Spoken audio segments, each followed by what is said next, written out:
Hello beer tubers, welcome to another beer review with me, Peter, the master of hoppets. Today joined by Brett of Edelmeises, checking out some more beer that we got on the very awesome web shop known as Beerdome. They're based in the Netherlands. They have a great selection of beer. Now they actually just got a vintage pack of Bourbon County, which is awesome because that's really hard to get in Europe. Yeah. Which is a shame because they produce a lot of it now.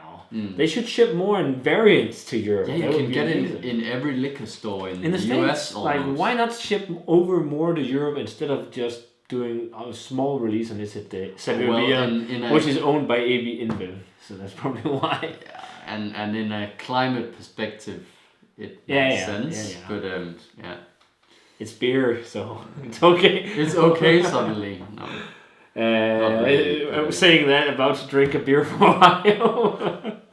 And we do trading. Yeah. Double standards. No.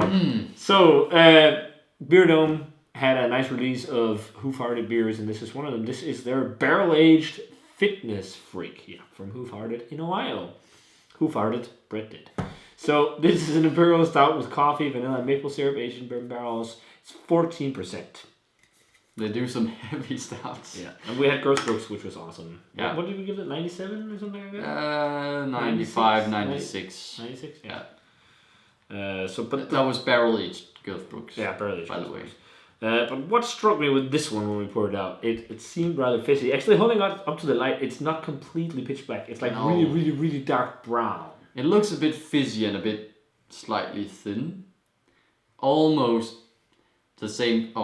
Almost the same color as Underground Mountain Brown, which was an Imperial Brown Ale. It's darker, but well, we've heard the first batch of this. Apparently you've heard, yeah, I've heard the first batch of this was amazing, but that this second batch is quite subpar.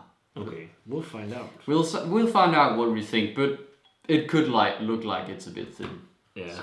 Well, let's check out the aroma. Yeah. Big barrel, huge bourbon character. And maple. Yeah, definitely coffee too. It's actually a very similar coffee character to Sumatra Mountain Brown. Yeah. Or no, it's not the Underground Mountain Brown. Yeah, it smells really good, I would say. Yeah, it smells like a huge coffee bourbon barrel aged Imperial Stout, but it's an edge of maple. It's not that's fake maple. No, not at all. Which I like. Is that evil twin kind of bliss maple barrel? And so far, what we've experienced with Hoof is that the stouts are like real tasting. Yeah, it's not too artificial, and it's got it's got a milky vibe, but I think it's vanilla. Yeah, I think so. It's actually the aroma is a bit similar to Underground Mountain, but maybe more powerful and stout-like. Yeah. The barrel also kind of hits you a bit more. Yeah. The barrel hits me in the same way that Oaky maybe did, coffee Oaky. Yeah, I think so. Even though it's a brown ale, but we talked about that one in the other review. But yeah, it smells nice. Let's try it. Smells Cheers. nice, yeah. Thanks to Beerdome for the beer.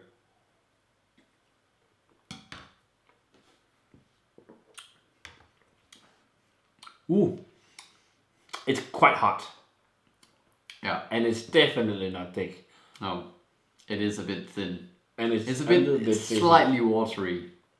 Yeah. But it's got some nice, but it's really hot. Like this could sit in the can for a while, I think. No, I was saying the camera just cut there, but because the cart was full. But I was saying it's a little bit boozy. Yeah, I definitely got it on the second sip. I didn't really get it on the first sip.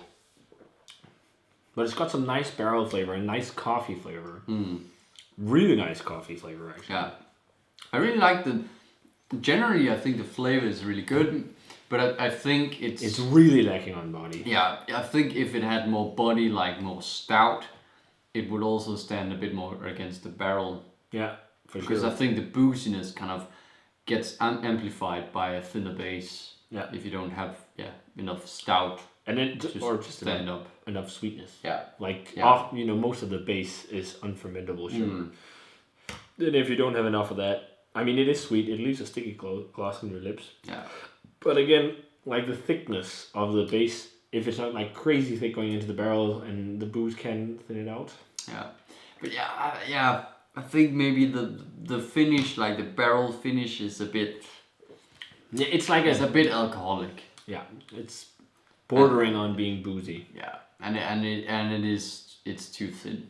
Yeah. Yeah. So that's like the biggest beach, but the flavors are awesome. It's a abundance of coffee. Yeah. Nice chocolate vibes, vanilla. It's got some of the fudgy bourbon, like candy bourbon vibes we talk about, like caramel toffee, all that stuff. But it's just like, everything is just being dragged down by the lack of body and the lack of like harmony, because it's got a thin kind of boozy thing and fizzy. Yeah. It's also a bit fizzy. Yeah, it just lacks something that kind of puts it all together.